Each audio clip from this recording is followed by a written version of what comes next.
ones! It's a miracle! Frisk woke up! They're okay now! Everything is fine again! Wait, really? Yes, really. They're up and talking and everything. I knew they couldn't resist the melodious voice of the great Papyrus singing them back to consciousness. I'm going to go tell Toriel and Asgore right now.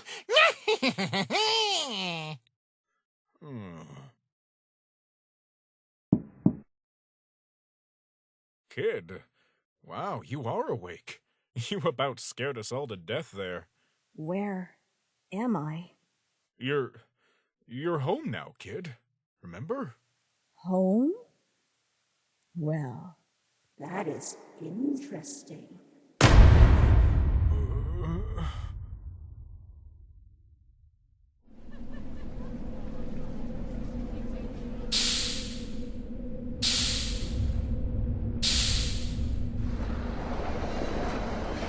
Maybe we can try talking to Papyrus again? With what? More barking? Just something. Hey, it's you again. Aren't you supposed to be back guarding the lab? Or are you supposed to help me move all this stuff up to the core? Not the armor, right? Hey, yeah, aren't you supposed to have that armor that makes the dogs bigger? Why have we been on all fours all this time? Oh, you have to earn the magic armor. Today was the day I was going to get my armor. I was so excited I wanted to remember this day forever. I guess we missed that by now. Oops. Oh, fine. Honestly, dog, it's a tragedy that me, the great Papyrus, has to run obnoxious gopher errands. But I suppose that is the lot of all lab apprentices. And while I'm certain they recognize I've got the brains for this science work, to be truthful, I've never been too interested in it. Too much time at a desk. Sans is the one that likes that sort of no-exercise, sit-down work. Now, being a guard or a soldier in the King's army, that would be exciting! Getting to bravely fend off the human attacks and really keep everyone safe. Don't you think so, too? I suppose you are right. It is a moot point now. We haven't seen any humans in years and years, and all that won't matter if we stop the war to begin with. And while I am excited to see the surface world, it is a terrible shame that I'll never get to use my unique and powerful special attack. Now, the beauty of my special attack is... Hey! You dumb dog! Come back here with my special attack! You idiot! We're trying to write something for you!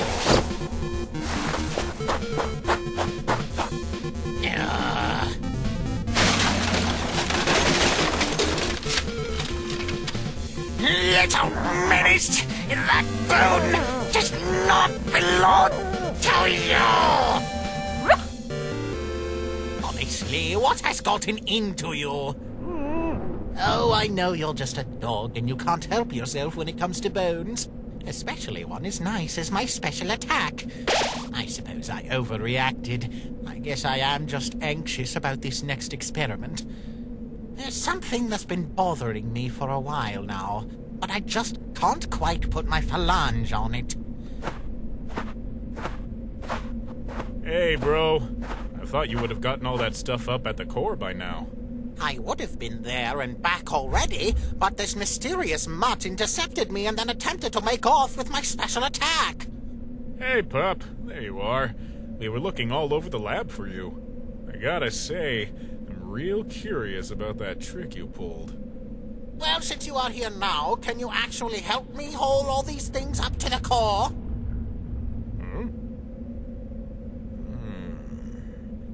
No. Why don't you go ahead, Pep? I'll catch up with you. After Papyrus boarded the elevator with his cart full of equipment, Sans looked back at the dog. He sighed, rubbing at the back of his skull. You've been acting out of sorts today, pup. That little portal, shortcut thing. How did you do that? The three tried to think of a way that they could possibly answer Sans, but couldn't think up any good response before he just went ahead. Rhetorical question, I guess. since I don't speak dog. But I can't help but feel you know more than you're letting on, which I gotta say is a bit of a bother to me. Seems like a whole bunch of stuff's been going, weird lately, and I ain't sure how much of it is fate or our doing anymore. You think we should try writing in the dirt again? Flowey suggested silently to the other three. We don't have a stick or a bone. Losing that bone seemed to be the greatest tragedy to Greatest Dog. Hold up. Maybe Sans will tell us what we need to know about Gaster right now. He can get pretty talkative when he feels like it, and you just listen. Frisk thought. They looked up at Sans expectantly, willing him to continue. After these last experiments, losing that poor kid, I'm starting to have a lot of doubts. Like, I'm missing something really important. He stared down at the mostly scratched-out name in the dirt close by, as if contemplating it. Finally, however, he seized on an idea. Hey, I know, pup. How about we play a little game of 20 questions? 1 tail wag means yes, and 2 tail wags means no. Sound good to you? Okay, this could possibly get them somewhere. The dog wagged its tail once for yes, looking excited. They didn't ask things themselves, but they could possibly lead Sans on. Sans raised an eye socket at them. Glad you're game, pup. Well, first question. Did you get those abilities from the experiments? The dog shook its tail twice for no. I never even saw much of those. Greatest Dog threw in, although he didn't really need to remind the other two. Okay. Have you seen our first test subject at all? First test subject? Who was that? Frisk asked. No idea, Flowey replied. They shook their tail twice for no. Sans looked disappointed. What about all the ones after? Any hint of them around? Another no tail shake. Sans sighed. Guess I shouldn't have gotten my hopes up about that. Okay, here's a big one for you. We've been monitoring what we can see of the timelines, best we can, and sometime in the future, things start to get screwy. Timelines will start and stop, jump around from place to place, loop back in on each other. And then we got one that just ends everything. This isn't what we were working for at all, and it's really starting to scare me. There's some anomaly that's messing around with time. He looked down at the dog intently. Do you know anything about what's causing that, pup? This question stunned all three of them into confused silence for a moment, before they erupted into an internal debate. Is he asking about you or me? Flowey asked. Well, maybe he's asking about both of you, or all of us together. Greatest Dog tried to interject. Oh, come on. I did the most resets out of any of us. He probably means the ones I did. Flowey said. Yeah, but what does he mean ends everything? Can that happen? I don't know. I never tried something I didn't think I couldn't reset. So, does that mean we do know what's causing it, or we don't? I don't know! He needs to be more specific! Apparently, this internal debate went on too long with no actual response in the form of tail wags, so Sans decided to drop it. You know, never mind. Maybe that was too complicated for you, pup. They just looked disappointed at Sans. Right now, this seemed to be raising more questions for them than answering ones. Sans tapped at his jawbone, trying to think over a good response.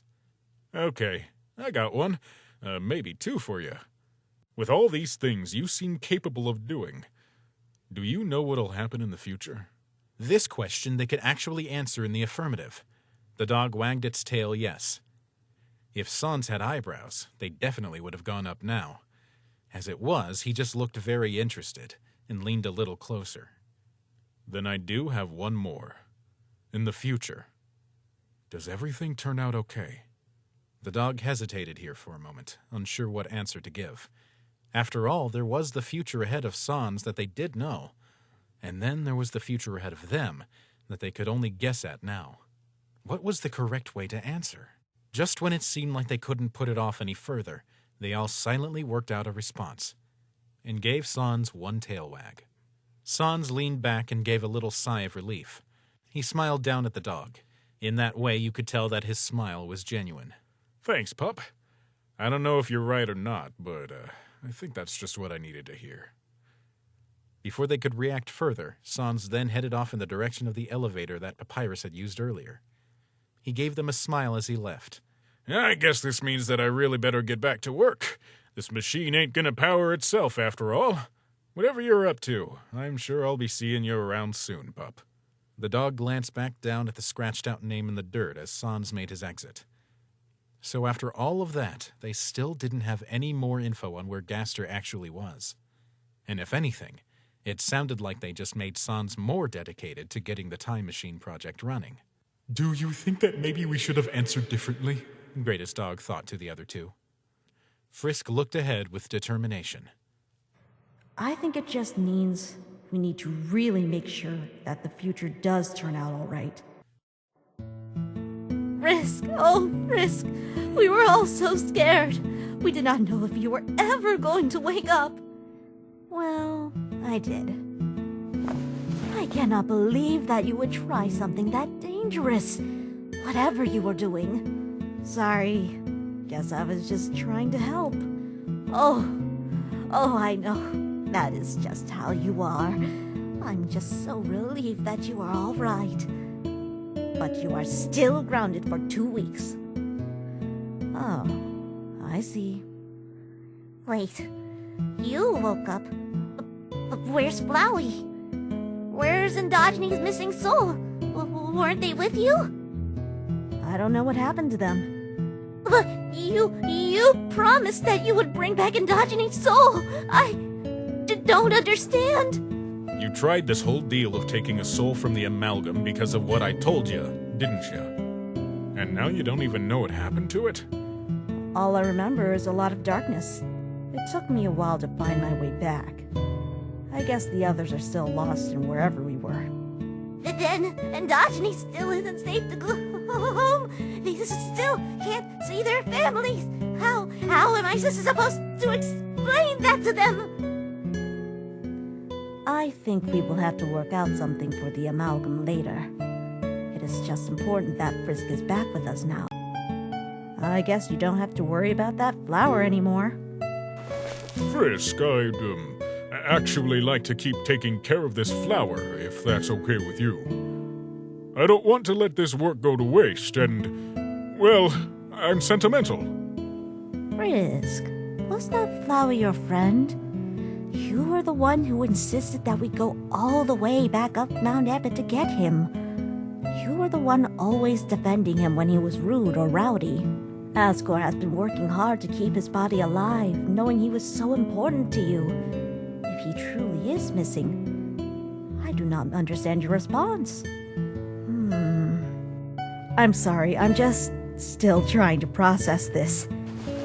Of course you are. I know this must have been a scary experience for you. What we need now is a big welcome back to consciousness feast. Some of my award-winning spaghetti will set you right as rain. Your spaghetti won an award? Of course! First place Frisk favorite!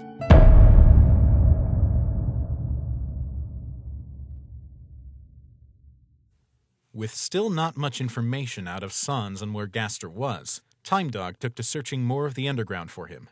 This time, they took a shortcut to Snowdin and began scouring the forests for any sign of the scientist. Frisk insisted that they check every room just to make sure. In general, Snowdin seemed a lot quieter than they remembered. There were less people wandering around the woods than would be later. They did spy Griftrot happily keeping to himself, and luckily never ran into Jerry or his ilk. It seemed that the snowman hadn't been made yet either. And after a whole lot of both walking around and shortcutting their way from room to room, all of them were starting to get tired. I don't know if it's necessary to check every room, Frisk. What would he be doing all the way out here anyway? Flowey grumbled. Frisk refused to stop, however. They could see the bright lights of Snowdin town close by, and that seemed the most likely place for him to be anyway. The town definitely felt quieter without Sans and Papyrus living here. I don't know. We've got to follow any leads we find. I still feel like we're missing something. As they approached the town entrance, Greatest Dog suddenly took control and brought them to a stop just by the welcome sign. He sat them down, panting happily. Can we please stop for a second? Just right here. Flowey was still impatient. Stop? What for? Oh, I just want to sit for a minute and enjoy these lights and smells all on my own while I can. It's very nice. We don't have time to enjoy smells, Flowey insisted. I know we have to rush, but I just want a little minute. I want to enjoy this before I have to go back to being with all the other dogs again. That stunned both Frisk and Flowey into silence. They'd been so busy racing around trying to find Gaster that they'd barely remembered that once they succeeded, they'd have to put everyone's souls back into their proper place, including Greatest Dog with Endogeny. They hadn't even thought to ask about it, and both couldn't help feeling a bit embarrassed. Frisk was the first to speak back up. Is it hard for you? Being stuck together with the other dogs like that? All the time? Oh, yes. It's very hard. It hurts a lot. Greatest Dog replied, almost matter-of-factly. Flowey sounded more confused than anything. Hey, we're the ones that have been hauling your body up and down the entire underground, but you've never tried to fight it or complained about this whole deal, even once. Don't worry, this isn't the same thing as with all the other dogs. This is more okay. No, I mean, if we accomplish this mission and get back home, then you'll have to go back to being an Endogeny. If you wanted, you could have tried steering us off track at any time just to avoid that. Why aren't you, fighting more? Greatest Dog seemed completely confident in his answer. Because I promised the doctor and you that I would help find the lost scientist. I will be brave and true and good.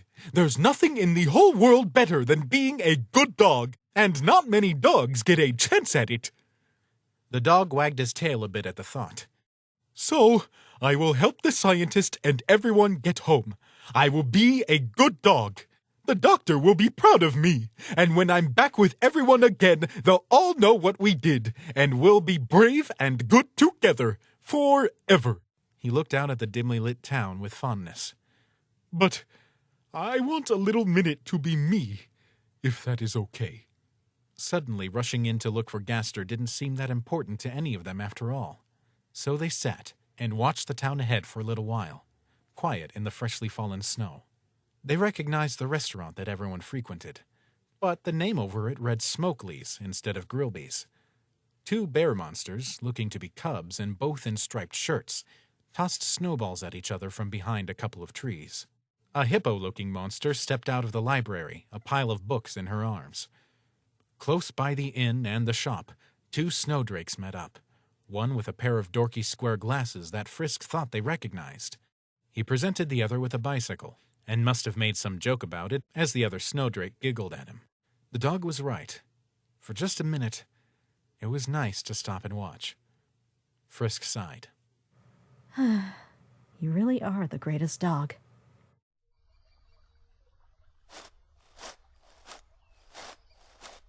Oh? Howdy, sons. You've certainly been visiting a lot lately. Asgore, I need to talk with you.